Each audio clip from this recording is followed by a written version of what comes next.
Hola, muy buenas tardes, profesor. Me presento. Mi nombre es Marco Valero, soy estudiante de la UNIAC y el día de hoy vengo a presentar mi proyecto de final de la unidad 5 de la materia de lenguaje de programación. Espero les guste. Para realizar el sistema yo creé principalmente 6 clases. La primera clase es la menú y es la principal con la cual el usuario interactúa eh, por medio de la consola. Aquí podemos ver que creé diferentes atributos y se encuentra la clase void, que es la clase que se ejecuta automáticamente. Le pido al usuario que ingrese en qué lenguaje quiere que se genere su código: 1 para Java, 2 para C++, 3 para JavaScript, 4 para PHP y 0 para salir del bucle, que tengo el bucle ligado a una variable booleana que al darle 0 cambia de false a true y rompe con el ciclo del bucle saliendo del menú. Eh, para menú también creé diferentes métodos que son importantes, principalmente son para poder captar información desde el teclado. Por ejemplo, ingrese el nombre de la clase y aquí le pido al usuario que ingrese el nombre de la clase por medio del teclado. Y a cada uno de estos yo le agregué una condicional con el bucle do while. ¿Esto para qué? Para que el usuario ingrese el tipo de dato correcto. Por ejemplo, tenemos acá, si cantidad de atributos es mayor o igual a 0, se rompe el ciclo do while, real. Aquí podemos observar do while. En caso contrario, cantidad de atributos no válida, es decir, que si se agrega un string o se agrega este, algún tipo de dato diferente, por ejemplo un negativo también, se va a repetir todo el ciclo de un principio y el usuario va a tener que ingresarlo hasta que ingrese el tipo de dato correcto. Estas condicionales la agregué, o estos bucles, mejor dicho, los agregué en todos los ingresos de datos precisamente para eso, para verificar que el usuario no se equivoque al ingresar la información. Teniendo todo esto, podemos seguir a lo que es la clase data. La clase data es otra de las más importantes, ya que aquí es donde estoy guardando la información y clasificándola, organizándola para poder enviarla a las diferentes clases que creé. Tenemos, por ejemplo, primero el constructor. Aquí lo puede observar. Tenemos los atributos de la clase con el constructor y el método procesamiento data. Justamente este procesamiento data es el que se encarga, este método. Voy a tratar de abstraer lo más posible lo que es el funcionamiento del código. Básicamente se encarga de ingresar más información, pedir al usuario más información y organizarla en diferentes matrices que yo declaré anteriormente. Por ejemplo, tenemos cantidad de atributos y cantidad de métodos. Esas fueron las dos matrices que yo declaré. Entonces, ¿qué pasa? Por ejemplo, se van guardando en los diferentes lugares de la matriz. Por ejemplo, tenemos que el nombre de atributo se va a guardar siempre en la posición 0. Tenemos que el nivel de encapsulamiento se va a guardar siempre en lo que es la posición 1. El nivel de encapsulamiento puede ser public, private o protect. Y el tipo de datos, que es string, que es boolean o que es float, se va a guardar en la posición número 2, que en sí sería la posición número 3, porque hay que recordar que dentro de las matrices, dentro de las matrices se empieza a contar desde la posición 0, 0, 1, 2. Entonces, continuando con esto, aquí estoy organizando la información y pidiendo más información, por supuesto. Creé diferentes métodos, por ejemplo, este método envío data, que se usa también en menú. El menú lo mando a llamar, declaro instancio el objeto de data. Luego ejecuto procesamiento data, que es este de acá, por aquí está arriba, procesamiento data. Hace todo lo que hace el método de procesamiento. Y ya cuando recolecta toda la información, mando a llamar lo que es data.envío data, que es este de acá, envío data. ¿Qué es lo que hace esto? Principalmente por medio de la variable opción, por aquí tengo la variable, por medio de la variable opción, si uno escogió 1, 2, 3 o 4, instancia el objeto. En este caso, por ejemplo, la opción 1 podemos observar que tenemos el objeto JavaScalator, que es este objeto que tenemos aquí, javascalator.java. Instancia el objeto con la información correspondiente, ¿no? Mandamos a llamar el constructor del objeto y le agregamos la información que precisamente se recolectó aquí en procesamiento data. Este método es indispensable, ya que con este método estamos enviando la información a la clase correspondiente para que luego la clase imprima por consola ya la estructura de la clase, el esqueleto de la clase. Como se puede observar, también tengo otros métodos, pero estos métodos son para validar información, al igual que en menú. Como dije anteriormente, agregué diferentes ciclos y agregué diferentes bucles para poder comparar la información que el usuario esté ingresando. Por ejemplo, podemos observar aquí que el método es tipo dato válido, retorna lo que es int, string, boolean y float. Al igualmente, en encapsulamiento válido, retorna lo que es public, private y protect. Esto lo utilizo precisamente para verificar que el usuario ingrese esta información sí o sí. Si no, va a tirar un error. Ya. Posteriormente tenemos, chévere, enviamos la información, ejecutamos envío data, la información se envía a la clase, por ejemplo, abrimos, no sé, JavaScalator. Y esa información, tenemos el constructor almacena la información en los atributos de la clase. Posteriormente, tenemos otro método que se transfieren los datos de atributos.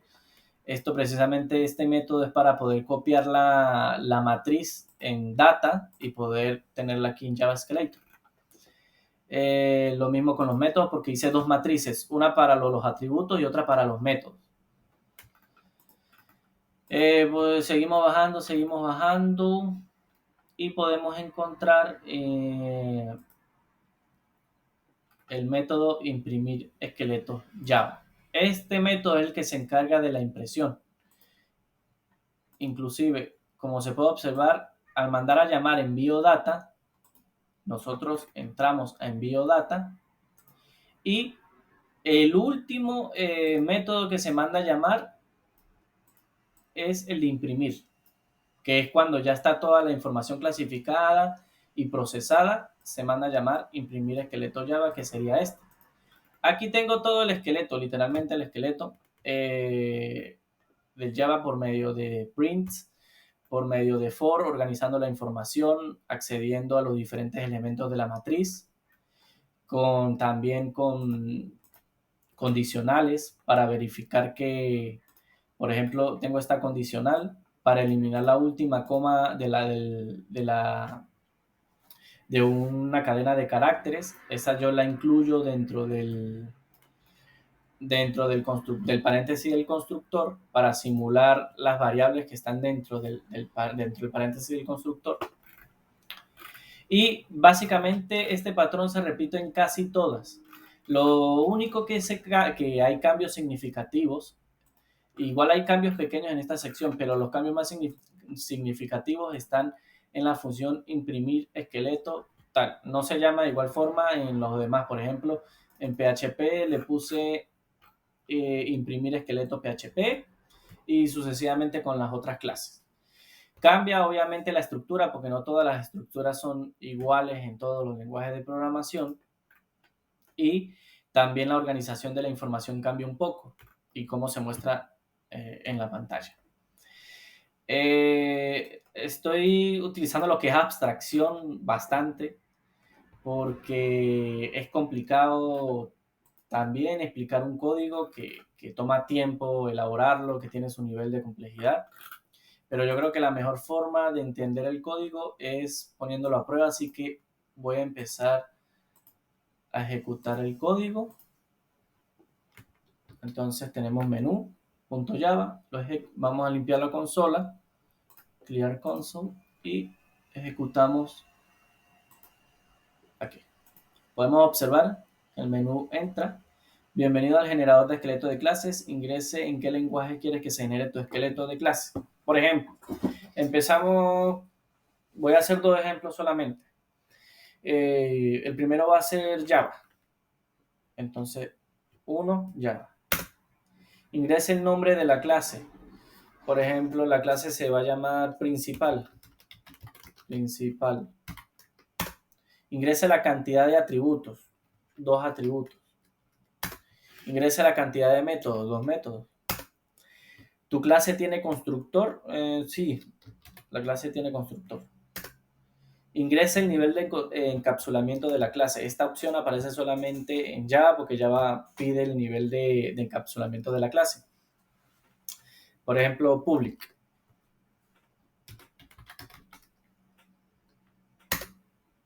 Ingrese el nombre del atributo. Por ejemplo, le podemos poner nombre.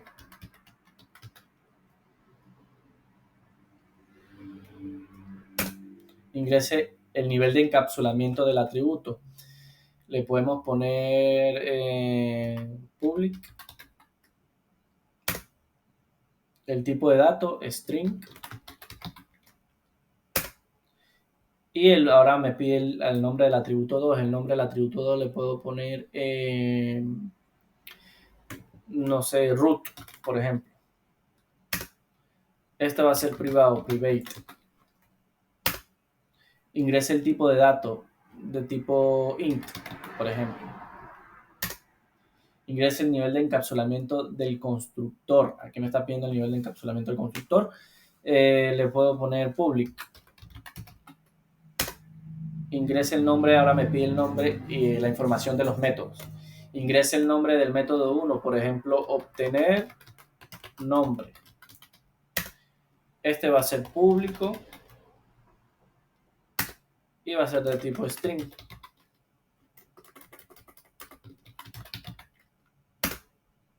Ahora el método 2, obtener root. El nivel de encapsulamiento público también, porque con ese vamos a obtener el root. O privado, no hay, vamos a ponerle privado. Private. Enter.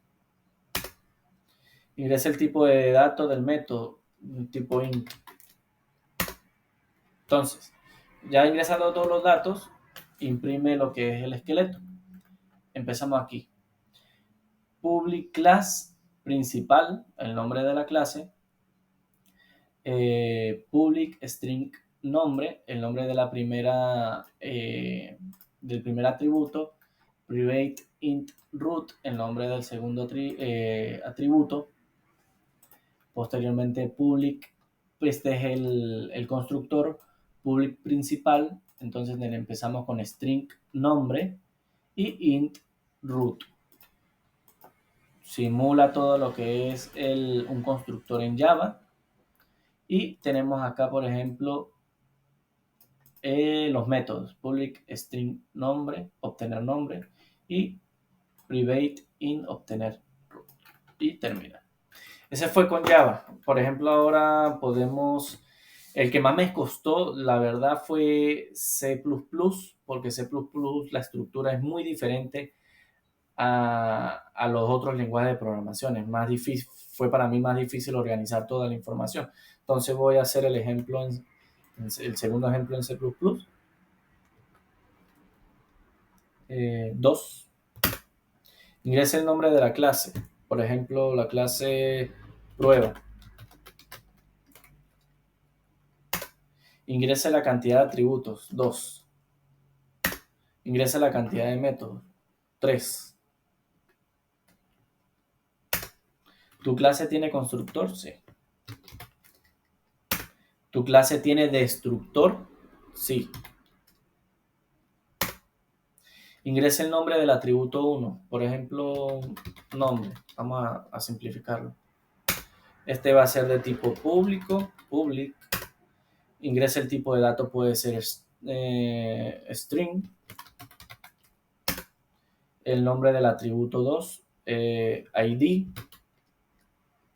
o root, por ejemplo. Ingresa el nivel de encapsulamiento del atributo, private. Ingresa el tipo de dato. El tipo de dato puede ser int. Ingresa el nivel de encapsulamiento del constructor. El constructor lo vamos a poner público también. No hay problema con eso.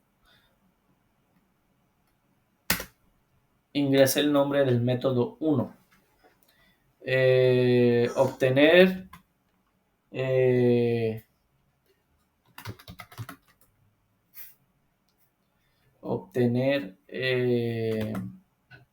nombre.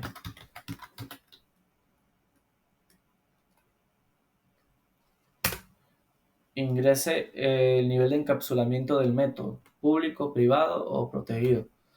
Ponerle público. Ingrese el tipo de dato del método, de tipo string. Ingrese el nombre del método 2, obtener root. Este va a ser private también, de tipo int. Y el método 3, obtener nombre y root. Public, no sé, string.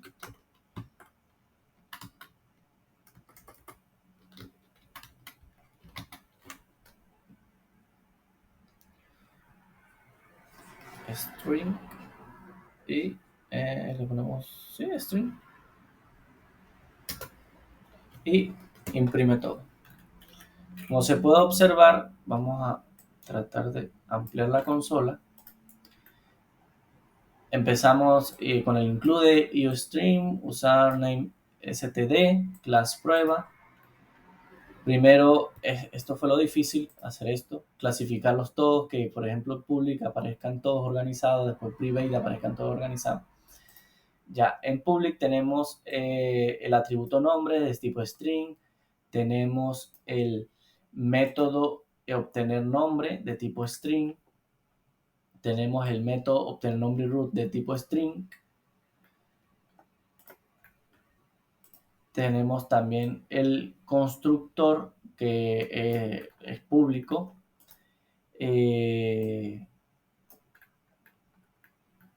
tenemos el destructor siempre va a ser público, y en private tenemos por ejemplo aquí, int root, el root lo declaramos como privado, y obtener root, el método obtener root que lo declaramos también como privado. Esta es la estructura completa del código C++. No hago las pruebas con los demás porque el video tiene que tener un máximo de 7 minutos. Yo creo que más bien me pasé. Pero por ejemplo aquí, para salir ya de lo que es el menú, al darle en 0, se rompe el ciclo do while. 0, enter. Hasta luego, muchas gracias. En total, este es mi código. ¿Qué aprendí con respecto a esto? La verdad, refresqué mucha de la información que había estudiado durante todas estas unidades.